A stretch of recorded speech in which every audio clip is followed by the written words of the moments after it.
Good afternoon, fellow people. Good afternoon for those who are watching this video from other places of the world.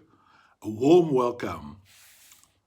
Today, I have an interesting topic that I would like to go through, but it's again a follow-up on my previous video on the 15 invaluable laws of growth from John Maxwell.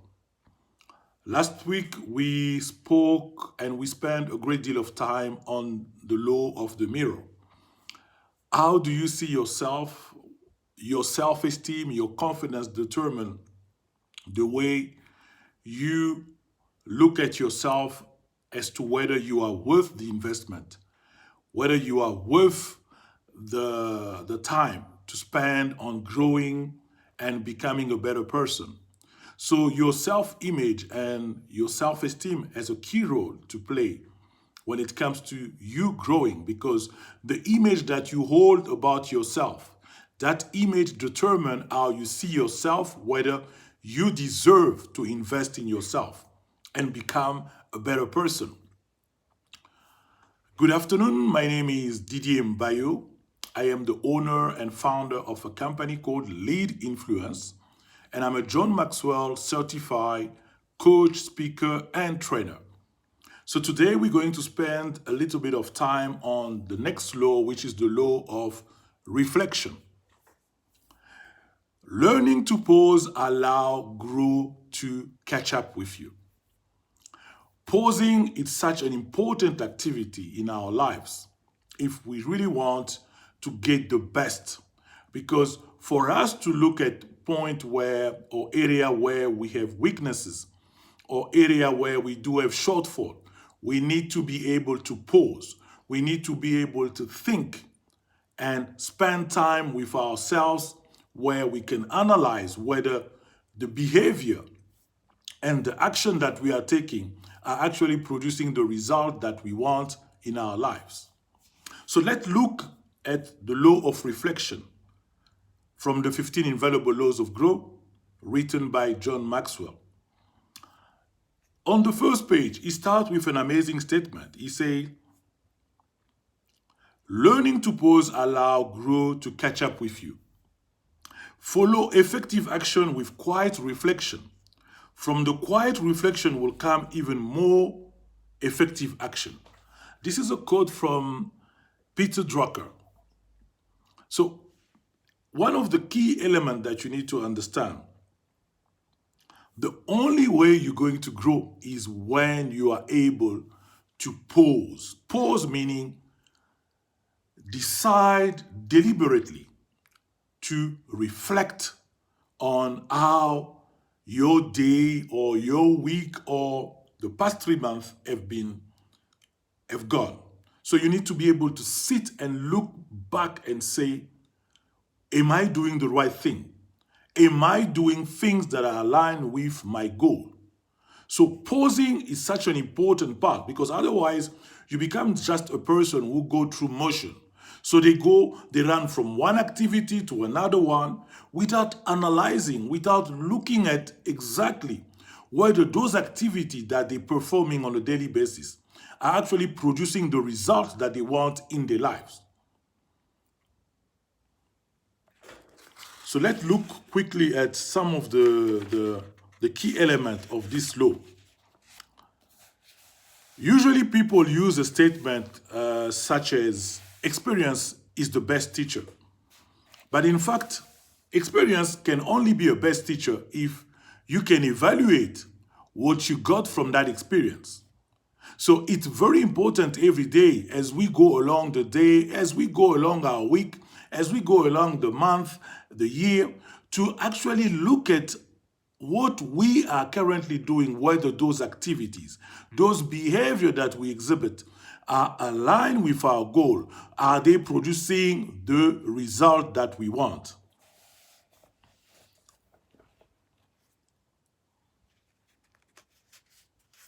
Then there is a statement from the Roman Emperor, Julius Caesar, who says exactly that experience is the teacher of all things.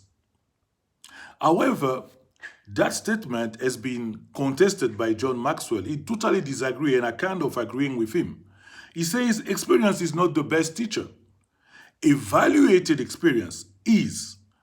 Because once you can evaluate the experience, something that you've gone through, you can be able to gain meaningful insight. You can learn something from the experience. However, he actually mentioned here that everyone needs a time and a place to pause. And if you have not started doing that in your life, it's something I would strongly advise you to start doing on a daily basis. You can pause at the end of the day for 10 minutes. Look at your entire day. What have you been doing during the day? Have you done things that are getting you closer to your goal? Have you done things that are aligned with your higher calling, your purpose?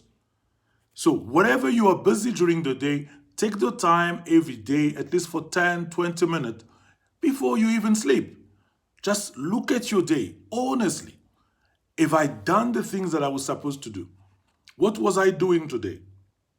And probably you came across or you met someone who actually shares some valuable insight or shares something that could actually, if you start reflecting, can actually be an idea that can help you to start to open up a business. It can be an idea that can help you to change the course of your life. So it's good to pay attention to all the interaction that you go through the day. You meet people and people share things. What are you getting from those interactions? There may be just a small nugget that someone share that may be the answer to something that you are currently going through.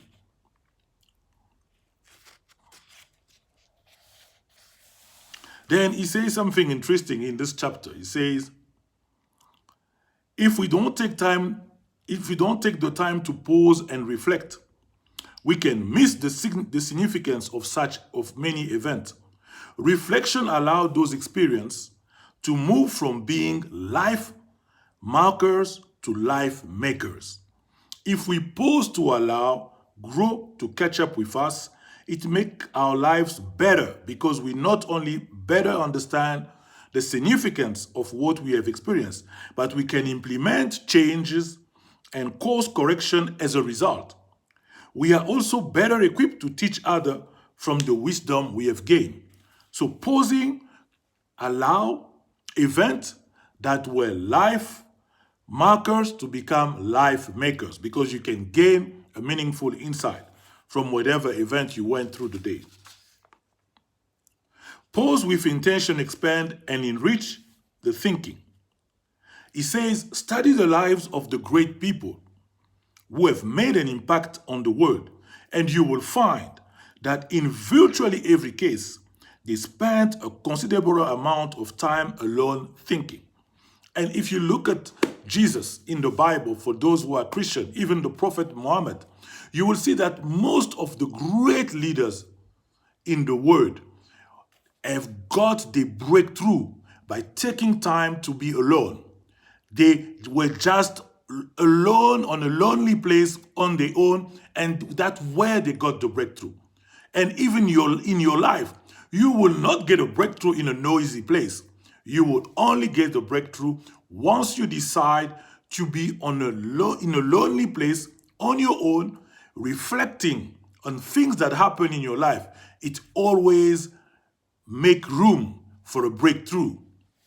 So learn to take time alone every day for 20, 30 minutes or 10 minutes on your own so you can reflect, so you can gain valuable insight.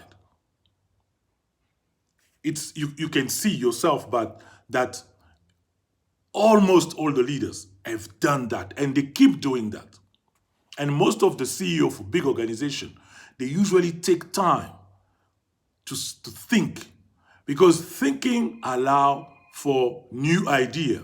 Thinking allows for breakthrough, and thinking is the only way you can, on your own, start looking at things from a different perspective. So I really encourage you to take some time in a lonely place. It can be in your house, it can be one of the rooms in your house where you sit down, and after a long day, you reflect on what are the insight that you got from the day. He said, every political leader who had an impact on history practiced the discipline of solitude to think and plan. Great artists spend countless hours in the studio or with the instrument, not just doing, but exploring the idea and experience. I strongly encourage you to find a place to think and to discipline yourself to pause and use it, because it has the potential to change your life. It can help you to figure out what is really important and what is not.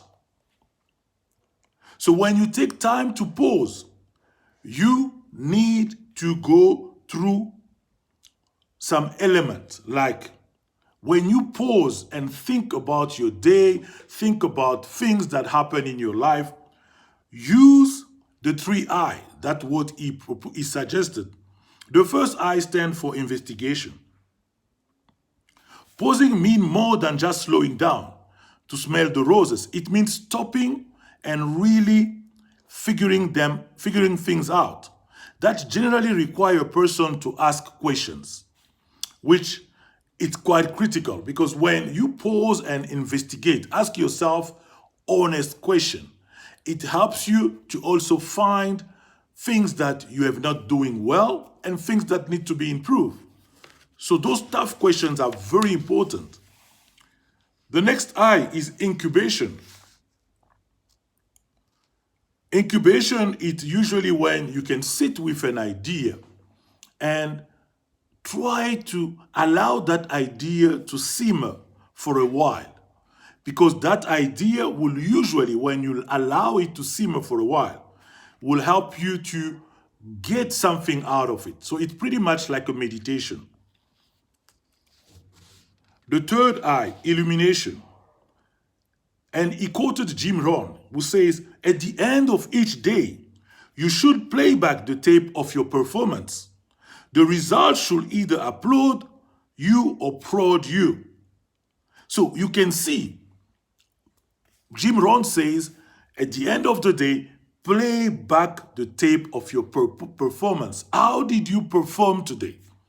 Were you at your higher or were you at a low level? So that will help you to gain a great insight.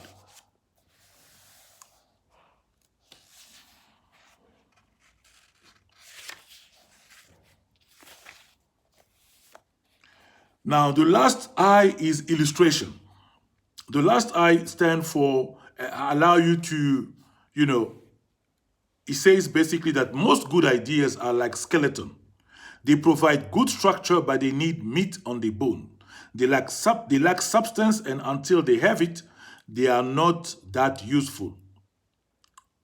So, all of us are watchers of television, of time clock, of traffic on the way, but few are observers.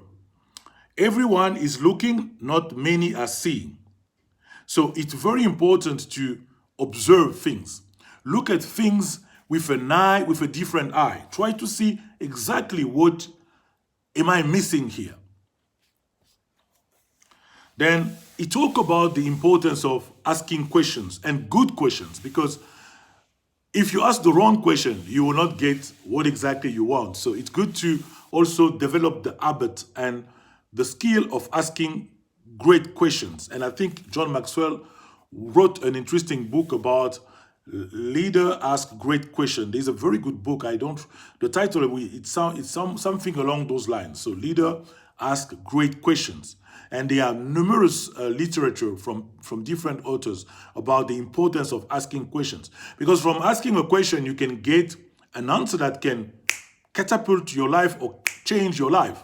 So it's good to ask the right questions. He says, I cannot overemphasize the importance of asking good questions when it comes to personal growth. If your questions are focused, They will stimulate creative thinking.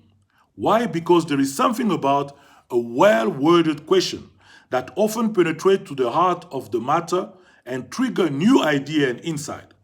If your questions are honest, they will lead to solid convictions. If you ask quality questions, they will help you to create a high quality life. So some of the questions that is shared in the law of reflection, what is my biggest asset? It's one of the questions. And for him, his biggest asset is his attitude. So for him, attitude is such a big asset. He has been able to achieve so many things by having the great attitude. And I fully agree with that. If the way you behave, the way you do things is the result of the attitude that you have about yourself.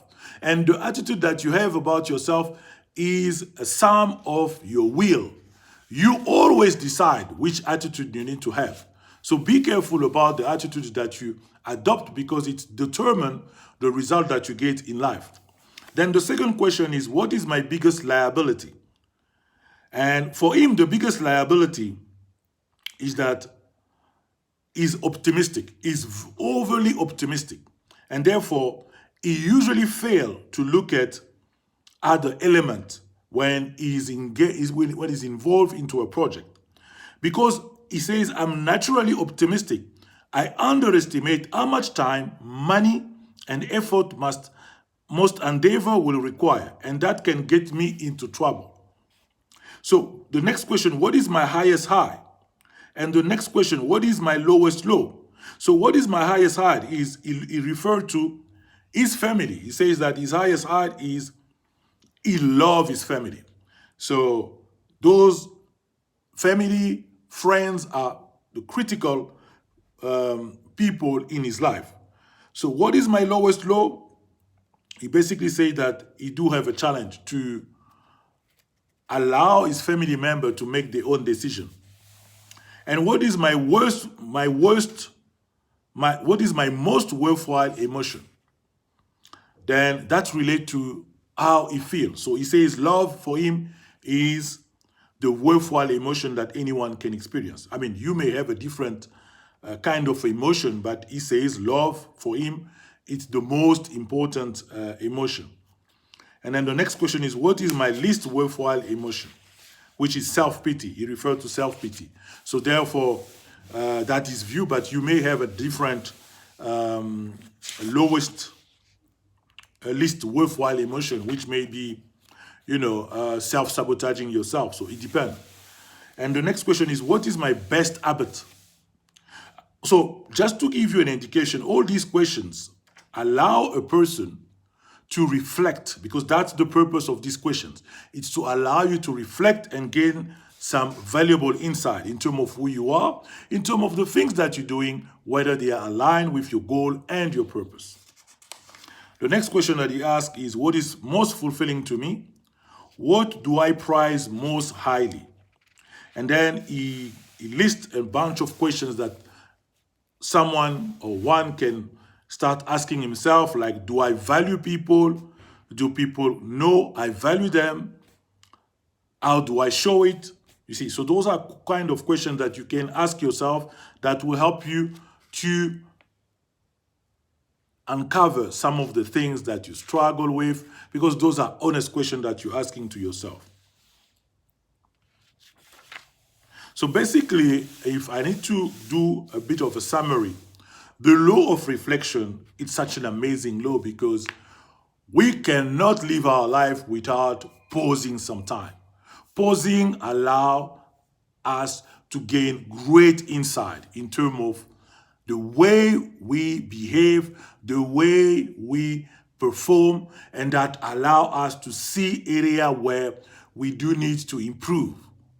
So it's quite important for you and me to keep engaging into activity whereby we pause and reflect. And as he said in this chapter, most of the great leaders use that to improve and come with groundbreaking inventions and discovery, because most of the great leaders, including Jesus, like I've said, have usually taken time to stay alone in solitude. And from there, they gain great insight, because by them sitting on their own, they ask honest questions, tough questions that allow them to gain a great insight. I know in the current world that we are in, with all the social media, all the different gadgets that people have, the